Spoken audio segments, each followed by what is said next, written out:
And if we also eliminate this second hi-hat variation, we have some simple house beat. Hi and welcome to this video. My name is Yannis and this is going to be all about making drum beats. So it should be great for you if you're completely new to the subject of making beats or producing music in general, or if you have some experience already making music, playing some instrument, writing your own songs, but you just want to make and program your own beats for your songs. The first challenge already starts by picking a drum kit, because inside a DAW you can often pick drum kits. Like in Ableton you have lots of drum racks and they always have like 16 or even more sounds. So you can load up a kit, and once you open a MIDI track, you have all those different sounds, and it's way too much for actually getting some basic beat done. We're going to start with just two sounds. I recommend a bass drum and a hi-hat. Could also be like a bass drum and a clap or a snare.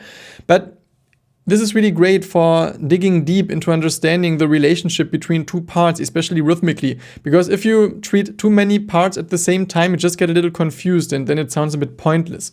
And I also recommend to start with a steady element. So in this case, we could, for example, just program a 4-on-the-floor kick drum. So all quarter notes have some kick drum pulse. Having one element, like in our case the kick drum, that is really steady allows us to be a little more playful with the other element, in this case the hi-hat. And let's actually start by putting it on the offbeat. So it's still kind of a steady pattern as well, but we get a little more drive. Usually rhythms get interesting if they have some interesting balance between repetition but also variation. So once you have a steady pattern, and this is like completely steady because there's no variation, you can try moving maybe one hi-hat to another position, because we're on some 16th note grid, which means if you put the notes on those 16th note positions, like here for example, it's going to sound a little more active but also a little more complex.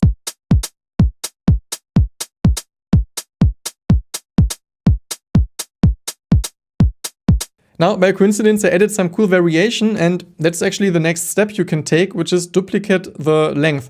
So by default, it was like 1-bar loop, and sometimes you want to have this 1 bar that always sounds the same, but it can be quite magical to just add a tiny variation at the end of some 2-bar phrase or maybe some 4-bar phrase. So now it's 4 times this beat. You can always duplicate, and then it's going to make the beat twice as long. And in the last bar, I also moved the last hi-hat note one position forward, and actually it sounded quite cool.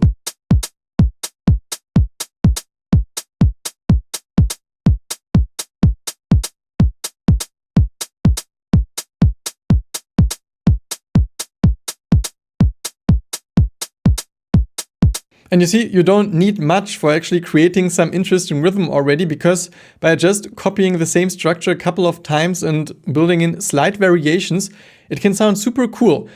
Now, what I find is that the hi-hat sounds a little one-dimensional, because also you can see the velocity has the same value for all notes.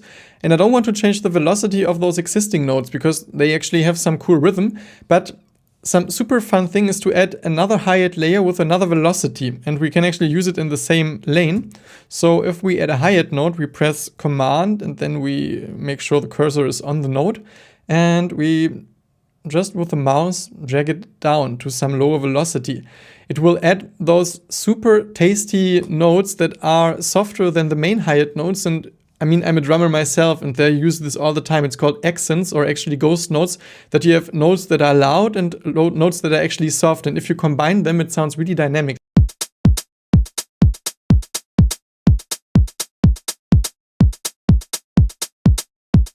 So we have this cute little techno beat that is really simple, but I find it really enjoyable. Things don't have to be so complicated.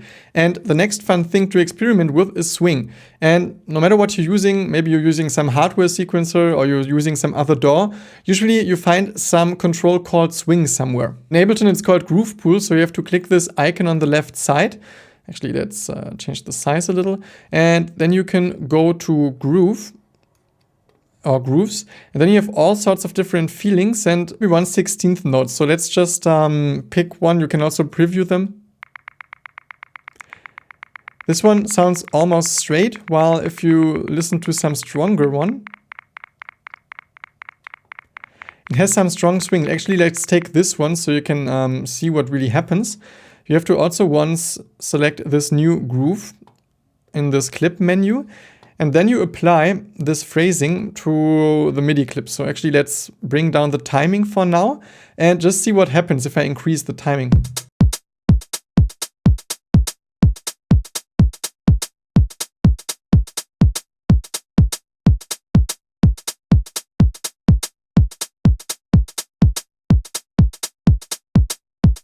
And this is a super musical tool because instead of having the mathematically perfect MIDI grid that is incredibly static, you add some musical phrasing to your beat. Because also when actually people have played beats or still play beats, they always add some unique touch to the way they play the beat, and they never have like this perfect straight phrasing. Sometimes you want to have this, but for a beat like this, it actually sounds nice if you add a certain type of groove to those 16th notes. At least that's what I feel. And then you can also add some randomness. Here it's still in German, zufällig. But you can say maybe with a 20% chance there are tiny variations in the amount of the groove, of the swing, which is also super cool. And also you can apply it a bit to the velocity. So the more you add here, the more irregular it gets, but maybe also the more human. And I mean, as I mentioned, there's going to be a sweet spot.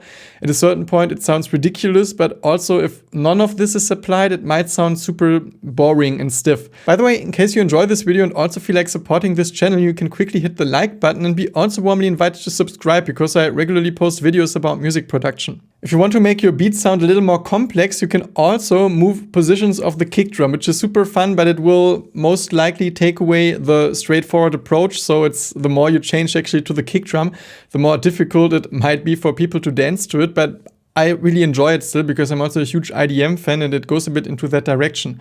So for example, the second kick drum would sound pretty cool, I guess, if you drag it to this position. And probably it sounds pretty cool if we do this on all positions of the second kick drum. And maybe like with the hi-hat, we just do the variation twice in the last bar.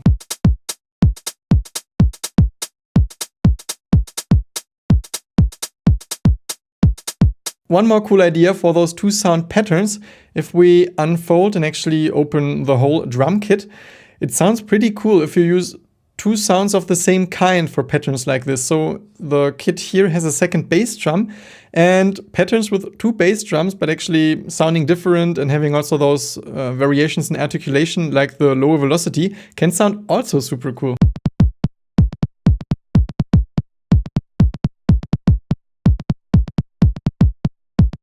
Or probably the low tom also sounds pretty cool for that.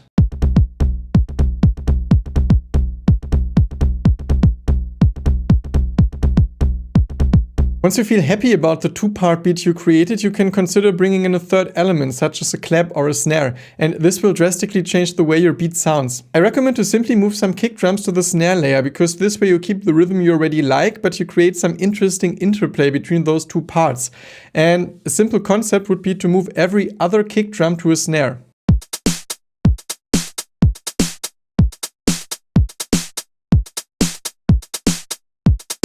Instead of replacing the kick drums, you can also add the snare on top of the kick drum. So you would actually keep the note in the kick drum. So you have snare and kick drum played at the same time, which can make the beat sound a little fatter.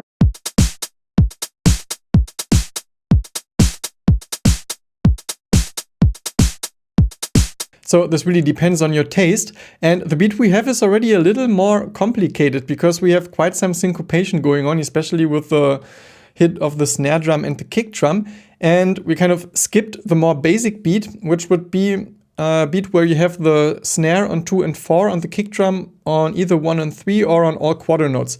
And we can kind of imitate this by moving this syncopated note to the second position of each bar.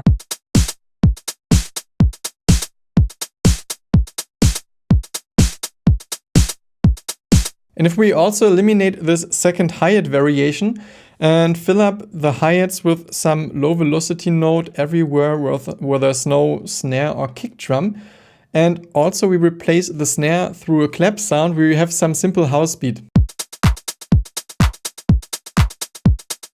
Here, a very typical variation would be to add some additional clap in the end of the second or the fourth bar, so let's duplicate.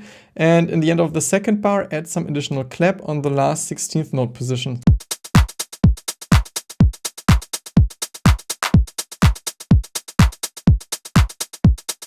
It's also super fun to just start with the hi-hat and the clap. So here you can see that I have the hi-hat and I also filled up those empty slots and just a clap on 2 and 4.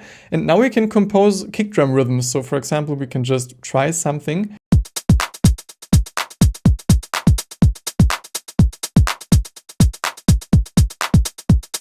And here I used a super common rhythmic motive that you can find in any sort of dance-oriented music genre, which is a syncopated 8th note. And here you can see it by one note that is played and 2 16th note slots that are free. And then there's the next note.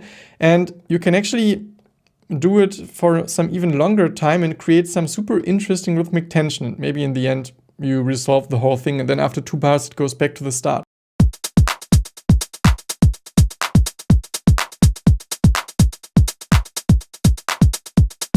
So you see, it's way more efficient to start with a simple pattern and then to make small tweaks instead of drawing just a bunch of notes and hoping for the best. And if you're interested in having some more rhythmic ideas and actually fooling your audience with a fun trick, there's a video here where I share some super cool rhythm trick. Otherwise, be known that I also have a full online class dedicated to the subject of rhythm. I'm going to link it down below in the description.